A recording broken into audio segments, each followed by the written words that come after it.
तो ये रिफंड सिर्फ सनतकार के लिए नहीं होता, ये मजदूर के लिए भी होता है। असल में फैक्ट्री चलेगी तो मजदूर को पैसा मिलेगा।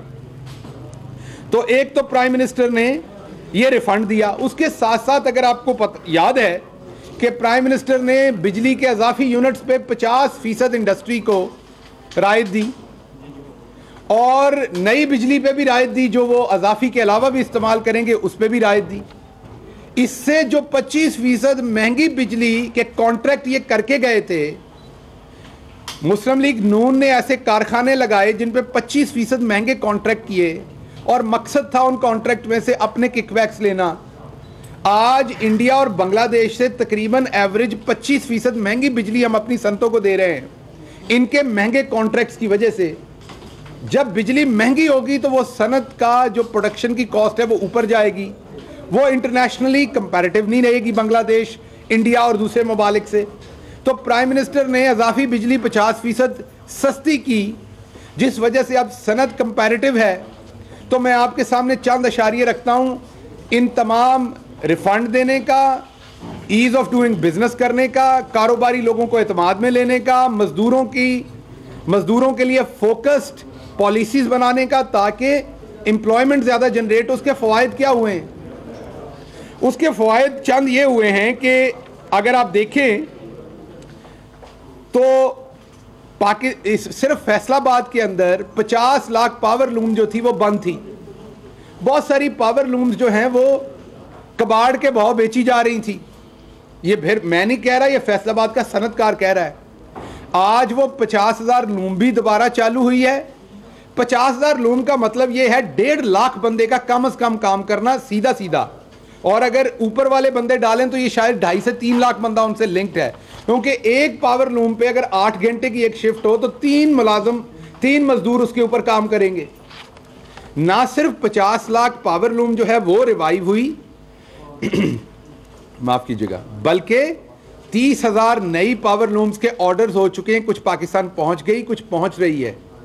तो आप अगर देखिए तो ये 4-5 लाख लोगों की एम्प्लॉयमेंट जो है उसका अरेंजमेंट हो चुका। 3 हफ्ते पहले फैसलाबाद में ये बताया गया वहां के चैम्बर ऑफ कॉमर्स के प्रेसिडेंट, वहां के दूसरे इंडस्ट्री के लोगों ने, कि वो 2 लाख लेबर की शॉर्टेज को फेस कर रहे हैं। रात में डार साहब के साथ यहां पर, उमर डार साहब के साथ यहां पर मैं कुछ बिजनेसमैनों से मिल रहा था, जैसे ख्वाजा इमरान साहब हैं, वो बता रहे थे कि उनको लेबर नहीं मिल रही, लेबर की शॉर्टेज है सियालकोट में। वो मशहूर जो ब्रांड हैं अंडर आर्मर और दूसरे बड़े ब्रांड हैं अमेरिका के, उनके लिए वो स्पोर्ट्स जो है वो गुड्स भी बनाते हैं, स्पोर्ट्स फैब्रिक भी बनाते हैं, अटायर जो है स्पोर्ट्स वो बनाते हैं। तो उनके पास लेबर नहीं है, लेबर नहीं मिल रही क्योंकि प्रोडक्शन बढ़ गई है। वो ये भी बता रहे थे कि वो एक साउथ अफ्रीका में पिछली हुकूमतों की वजह से अपनी फैक्ट्री ले गए थे, वो अब वहां से बंद करके वो वापस ला रहे हैं यहाँ पाकिस्तान में। कुछ यहाँ के बिजनेसमैन जो बांग्लादेश ले गए थे अपनी फैक्ट्रियां, अब वो भी वापस ला रहे हैं। तो ये वो तमाम इन्वायरमेंट है जिसमें अब मजदूर को मजदूरी मिलेगी। एक बात जहन में रखिएगा, ये हराम का कुछ चंद लोग जो ऊपर बैठे ना वो खाना पसंद करते हैं। जो मजदूर बंदा है ना उससे आप काम करवाएं तो बड़ा खुश है, वो काम करके खाना चाहता है मजदूर, उसको मसला नहीं है। वो रोता तब है जब उसको मजदूरी नहीं मिलती। वो इनकी तरह हराम खा के अपना पेट नहीं भरना चाहता, वो बुनियादी तौर पर काम करना चाहता है और काम करके कमाना चाहता है। लेकिन उसके लिए मसला होता है जब उसे फैक्ट्रियां बंद हो जाती हैं, उसे मजदूरी नहीं मिलती। अगर उसके साथ साथ आप देखें तो आपको यह भी नजर आएगा कि हुकूमत ने जो नॉन टैक्स रेवेन्यू था वो 427 अरब से बढ़ा के 1524 अरब रुपए इकट्ठा करना शुरू किया। ये तमाम चीज़ें भी ऑफ कोर्स फिर आप रिबेट में, ये तमाम चीज़ें इस्तेमाल हो सकती हैं सब्सिडी में, हेल्थ केयर में। जैसे उस्मान बुज़दार साहब ने कल बहुत बड़ा ऐलान किया कि दिसंबर 2021 तक पंजाब के हर फर्द को, गरीब अमीर हर घराने को, आप सबको, हम सबको, PMLN के सारे वोटर्स को, उनके तमाम लीडरों को, क्योंकि वो तो रहते ही बीमार हैं, उन्हें तो सबसे ज़्यादा हेल्थ कवरेज की ज़रूरत है। ये यहाँ पे ख्वाजा आसिफ हैं, वो जिदों फंड लगो मैं बीमार हैं जी, हारन लगे तो मैसेज कर देंगे ने किते। वो पहले 2002 हारन लगे, उस वेले भी उन्होंने किसी को मैसेज किया सी। फिर बड़ी टिठाई नाल फोन ते आ कहंदे ने जी मैं कॉल नहीं सी कीती, मैं मैसेज कीती सी। वो तेरी उन्हां नाल एडी वाकफियत नहीं है ना कि तू कॉल करें तो चुके, तू मैसेज ही करना सी। जिथे बंदे दी फ्रैंकनेस होवे उत्थे बंदा कॉल करता है, गल हो जाती है। वो तू मैसेज ही करना सी भाई कि मेरा कुछ सोचो। तो बहरहाल कहने का मतलब ये कि इस तरह के जो बीमार लोग हैं, जहनी भी, सियासी भी, जिस्मानी भी, उनके लिए जो उस्मान बुज़दार साहब का फैसला है दिसंबर 2021 तक पंजाब के तमाम लोगों को अल्लाह के करम से हेल्थ केयर मिलेगी, तो इनका तो जो होगा ही होगा, गरीब का भला होगा। क्योंकि गरीब के घर जब बीमारी आती है तो सबसे बड़ा मसला उसे ये होता है, तो वो 10-12 लाख की इंश्योरेंस जो है वो हर बंदे के पास होगी 1 साल के लिए, उसे वो प्राइवेट और पब्लिक हॉस्पिटल्स में यूज कर सकता है। ज़र मुबादला के ज़खायर की अगर बात करें तो आज अल्लाह के करम से तकरीबन 20 अरब के करीब आपके ज़र मुबादला के ज़खायर हैं जो ख़जाना ये खाली करके दे के गए थे। अगर आप स्टॉक एक्सचेंज की बात करें तो ये 2020 के सारे साल में स्टॉक एक्सचेंज जो है वो पूरी दुनिया में तेजी के लिहाज से, बिजनेस की प्रोग्रेस तेजी के लिहाज से दूसरी पूरी दुनिया की स्टॉक एक्सचेंज है। एशिया की तेजी के लिहाज से जारी बात है पहली स्टॉक एक्सचेंज है। उसके साथ साथ जो कारोबारी हुजम है स्टॉक एक्सचेंज का, पिछले 4 साल जिसमें आखिरी 2 साल अरस्तू भी थे, एक ये ख्वाजा आसिफ हैं, साथ नारोवाल वाला, एक वो एहसन इकबाल है, सारा दिन झूठ बोलते हैं और पक्के मुंह के साथ झूठ बोलते हैं। इन लोगों के 2 साल भी मिला लें तो जो बुलंद तरीन हुजम है कारोबार का स्टॉक एक्सचेंज का वो आज है। मोबाइल फोन्स की स्मगलिंग होती थी। एक मशहूर ज़माना इनके ज़माने में लाहौर में एक स्कैम पकड़ा गया था। उस स्कैम के अंदर इन्होंने पैसे लेके वो जो इसहाकडार साहब बाहर बैठे उसे रफा दफा कर दिया। लेकिन अगर तो इस हुकूमत ने भी वही काम करने होते तो वही काम रहने देते, लेकिन प्राइम मिनिस्टर इमरान खान ने, और मैं यहां खुसूसी जिक्र करूंगा हमाद अजहर का, जिन्होंने शब रोज मेहनत करके एक नया सिस्टम यहां पर इंप्लीमेंट किया। ऑफकोर्स बनाते तो टेक्नोलॉजी के एक्सपर्ट्स हैं, जिसकी वजह से 32 अरब का रेवेन्यू बढ़ा। जब ईमानदार मिनिस्टर हो ना तो कौम को अरबों का फायदा होता है। जब इस तरह के आप फनकार ले आएंगे तो फिर अरबों रुपए के नुकसान होते हैं और वो माल अपनी जेब में डाल के निकल जाते हैं। 32 अरब रुपए का फायदा हुआ। जो रेवेन्यू पहले 22 अरब था वो अब 54 अरब हो गया। और अगला फायदा हमाद अजहर साहब ने चंद दिन पहले अनाउंस किया है कि अब मोबाइल फोन यहां पर बनेंगे। एक फैक्ट्री ने आपके सामने एमओयू भी हुआ, प्रोडक्शन शुरू भी करने जा रहे हैं। उससे 2-3 फायदे होंगे। एक तो आपका ज़र मुबादला बचेगा, दूसरा फिर मजदूर को मजदूरी मिलेगी।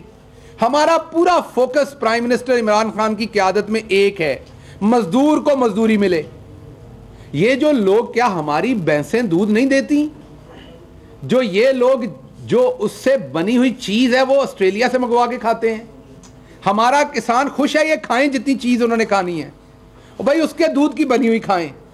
तो इंशाल्लाह हर उस चीज में प्राइम मिनिस्टर इंसेंटिव देगा जिससे मजदूर की मजदूरी चलती है, और हर उस गले में फंदा डालेगा जिसने कौम का पैसा खाया हुआ है, ताकि वो कौम का पैसा वापस निकलवाया जाए। दूसरी चीज मैंने आपकी खिदमत में अर्ज करनी थी, सिर्फ एक्सपोर्ट की, जिसमें सियालकोट का बड़ा हिस्सा है। $3 अरब की एक्सपोर्ट सियालकोट करता है। एक एक्सपोर्ट में सियालकोट का हिस्सा है, एक इसी एक्सपोर्ट में नून लीग का भी हिस्सा है। वो मैं आपको बताता हूं क्या है। नून लीग ने पूरी कोशिश करके बहुत मेहनत की एक्सपोर्ट के ऊपर, मैं ये नहीं कहूंगा कम की। जब ये गवर्नमेंट में आए तो इन्हें 25 अरब 11 करोड़ डॉलर की एक्सपोर्ट मिली। आप सोचें, जरदारी साहब जैसे 10% के होते हुए भी पाकिस्तान का बिजनेसमैन इतना तकड़ा था कि बच गया। 25 अरब 11 करोड़ डॉलर की एक्सपोर्ट व तमाम माल पानी उनको देने के बाद भी बच गई।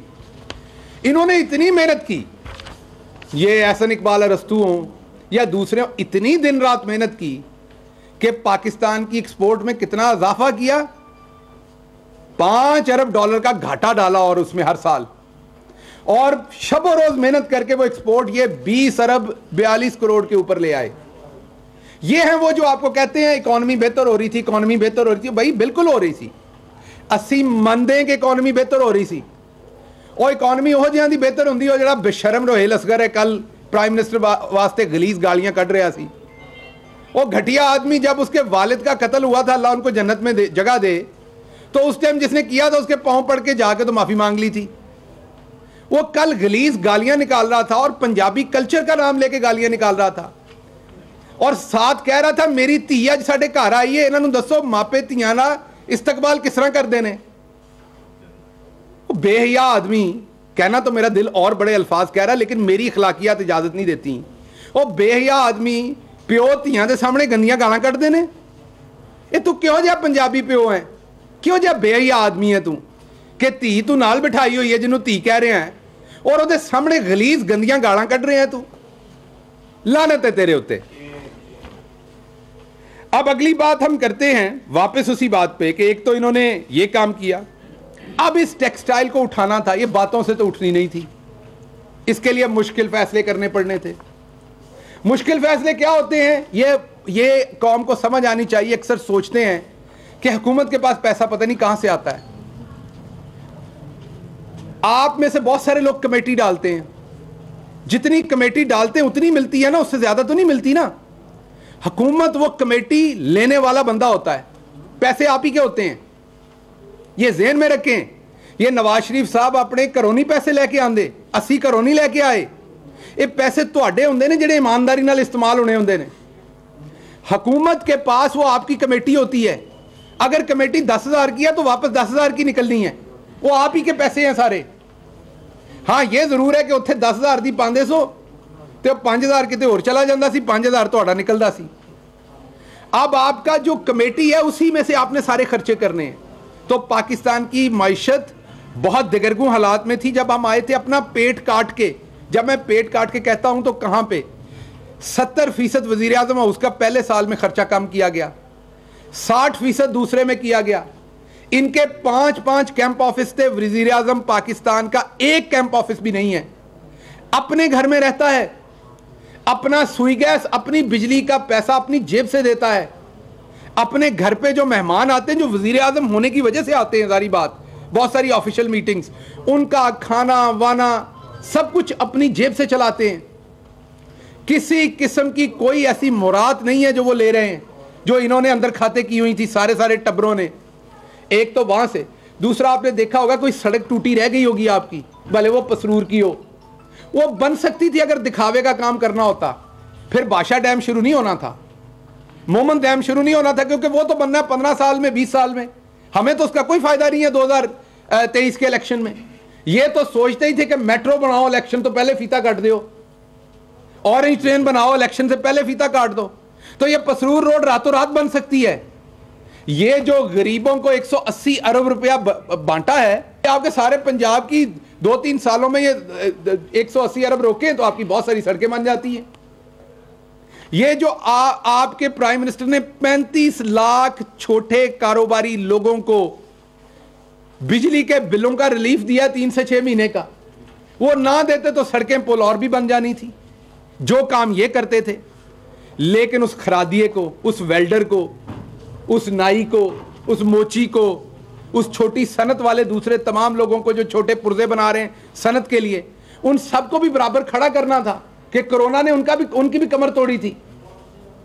क्योंकि ये प्राइम मिनिस्टर गरीब के लिए सोचता है, तो हमने सोचा कि हम सारे अगला 1 साल चंद सड़कें बना लेते हैं, चंद बाद में बना लेंगे।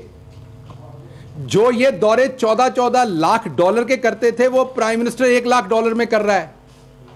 काबुल का दौरा 1 दिन का ये लाखों डॉलर में करते थे, प्राइम मिनिस्टर सिर्फ 10,000 डॉलर में कर रहा है। वो यार, हमारे प्राइम मिनिस्टर को अच्छा नहीं लगेगा अगर वो चार्टर्ड प्लेन्स के ऊपर जाएं, पूरे टब्बर को लेके जाएं, मैं भी जा रहा हूं, डार साहब भी जा रहे हैं, हम भी कहें हुकूमत में आए, याशियां लगी हुई हैं। वो एक आम फ्लाइट के ऊपर आम पैसेंजर के साथ बैठ के जाता है। लेकिन मकसद क्या है, मुझे ये बताएं। मकसद तो अचीव हो गया ना जब उन्होंने यूनाइटेड नेशन में खड़े होकर तकरीर की, जब वो इस कौम का बेटा दाड़ा, और स्पेशली दाड़ा हमारे सबसे महबूब शख्सियत के लिए, जिनका नाम हजरत मोहम्मद मुस्तफ़ा सल्लल्लाहु अलैहि वसल्लम है, जिन पे हमारी जान भी कुर्बान है। पहला मुसलमान मुल्क का किसी का सरबराह जिसने इतनी डिटेल के साथ जाके दुनिया को बताया कि हमें कितनी तकलीफ होती है जब उनकी शान में गुस्ताखी होती है। इसमें कोई शक नहीं कि टर्की के सदस्य